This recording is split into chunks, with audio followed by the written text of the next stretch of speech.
Good morning, everybody. My name is Mark Dorsett, and I am your pastor of the Christabelle Spiritualist Church in beautiful Cherry Valley, Illinois.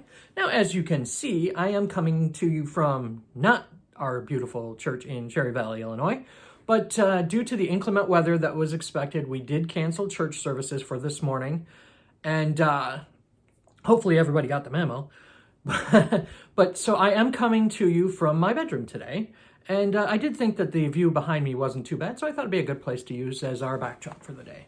So if you could please bow your heads in a virtual fashion, we shall begin. In the name of infinite life, in which we live, move, and have our own share of individual conscious being, we now beseech all good, pure, true, loving, wise, and strong influences to come to us during this time. Amen. And I do know that I use that invocation quite a bit, but that's one of my favorites. I really do like that one. And now for the reading of our Declaration of Principles. We believe in infinite intelligence. We believe that the phenomena of nature, both physical and spiritual, are the expression of infinite intelligence. We affirm that a correct understanding of such expression and living in accordance therewith constitute true religion. We affirm that the existence and personal identity of the individual continue after the change called death. We affirm that communication with the so-called dead is a fact, scientifically proven by the phenomena of spiritualism. We believe that the highest morality is contained in the Golden Rule. Do unto others as you would have them do unto you. Always a good one. We affirm the moral responsibility of the individual and that we make our own happiness or unhappiness as we obey or disobey nature's physical and spiritual laws. We affirm that the doorway to reformation is never closed against any soul here or hereafter. We affirm that the precepts of prophecy and healing are divine attributes proven through mediumship. Yes, we do. Every week, and I am looking forward to seeing you all again next week. Now, allow me to officially begin my sermon today. The movie will begin in 5 moments, the mindless voice announced. All those unseated will await the next show. We filed slowly, languidly into the hall. The auditorium was vast and silent. As we seated and were darkened, the voice continued. The program for this evening is not new. You have seen this entertainment through and through. You've seen your birth, your life, your death. You may recall all of the rest. Did you have a good world when you died? Enough to base a movie on? Now that I have your attention, the bit of prose that I just recited to you is actually an excerpt from a poem called The Movie that was actually written by Mr. Jim Morrison. Yep, that's right, Jim Morrison of the Doors fame. Now, the second half of this poem may not necessarily be appropriate for me to recite to all of you here in a spiritualist sermon, but that's okay because the part that I did read out actually makes an excellent introduction to what I'm here to speak about with all of you here today.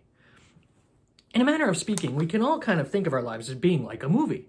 I mean, ponder that for a minute while I continue, if you will.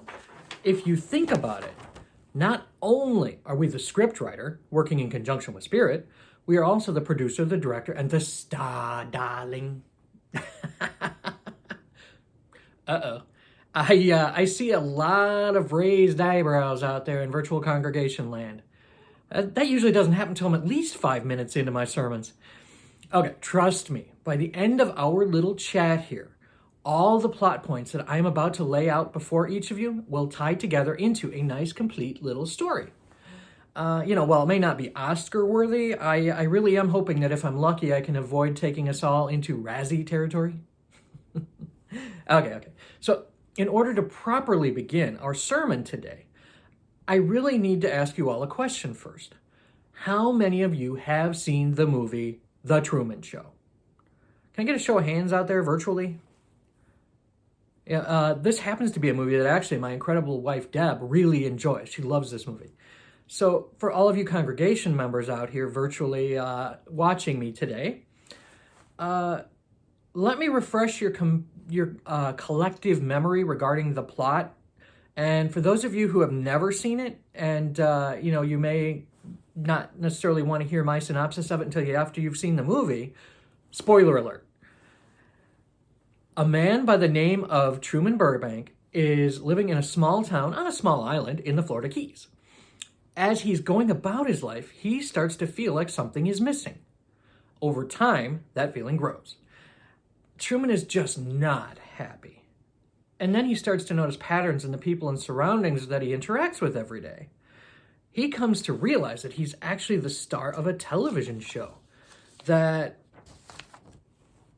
everything around him has been engineered to keep him on the island, as well as to keep him within the script outline that had been laid out for him in advance.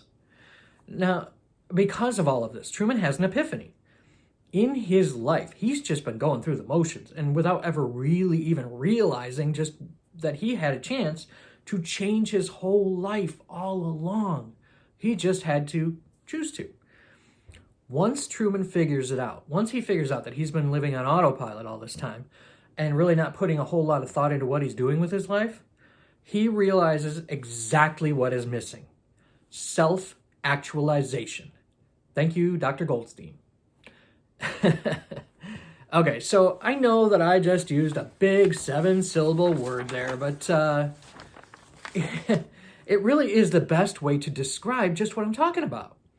Not only is the concept of the movie self-actualization, but in our own individual movie where we each play our own version of Truman. We are our own Truman. Anyway, back to the movie for a minute. As I said, Truman starts to realize that he's really not happy and that he's just basically going through the motions his entire life. It takes several odd events, or what I prefer to think of as synchronicities, to truly wake him up to the fact that he's been on autopilot and has checked out emotionally from everything that was happening around him. That is, until he realizes that he wants more. More of what, you ask? Good question, Eric. More of life. Getting back to self-actualization for just a moment. I want you to understand how this relates to each of us here today. Self-actualization is the drive within each of us to essentially want to continue to move forward and to better ourselves. Even if we aren't exactly conscious of the process, it is always happening. Yes, even those times when we decide that we're going to give up and we're just not going to worry about going forward and we're just going to try and stay like a lump and a rock in our own life path, all that time, our soul, our spirit, our own spirit guides, they are all nudging us to try and find a way around or through whatever obstacle is in our path. So Truman, he starts to figure out through several synchronous events that he's being secretly watched. Eventually, he decides that he wants out of this life, and he kind of makes a break for it off of his tiny island.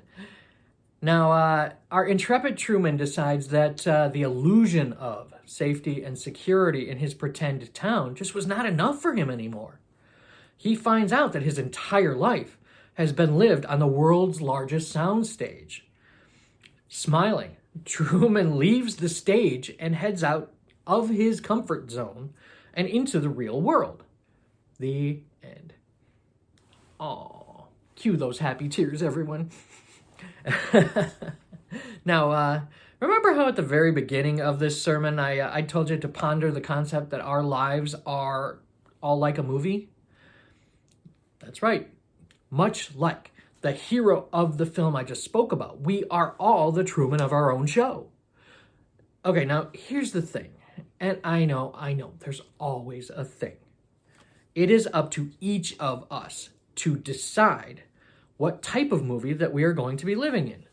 Are you in a buddy cop movie? What about a dystopian young adult picture filled with action and angst? What about a rom-com? Oh, those are so sweet. Now, how about a nice comedy?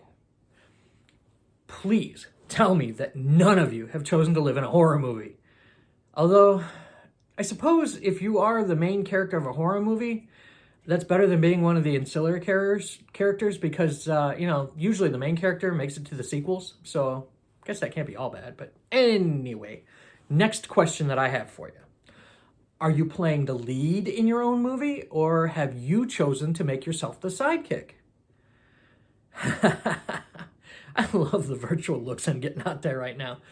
Good, because it means that you are starting to ponder your place in your own life.